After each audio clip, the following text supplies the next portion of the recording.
Hii ni technique ambayo nitakufundisha kwa ajili ya kuweza kutibu vidonda vya tumbo, lakini pia kuweza kutibu changamoto ya tumbo kujaa gesi pamoja na changamoto ya acid reflux. Itakusaidia kukupatia relief nzuri, lakini pia kama una makohozi kwenye koo, unapata hali ya ukavu kwenye koo, unaweza ukatumia hichi kitu ambacho naenda kukuelekeza sasa hivi.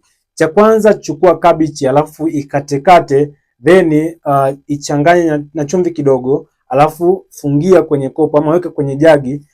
Hakikisha unaibonda bonda mpaka ile cabbage yenyewe inatoa maji yake.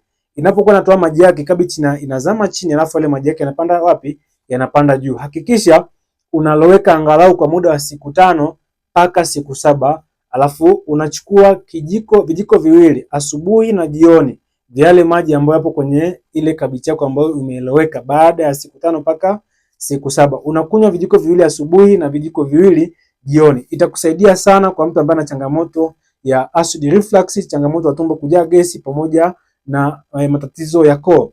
Unaweza ukalike video zetu, lakini pia unaweza ukashare na rafiki na ndugu na jamaa ili waweze kupata elimu ambayo itawasaidia kuweza kutatua changamoto za acid reflux na matatizo ya mfumo wa mmeng'enyo wa chakula.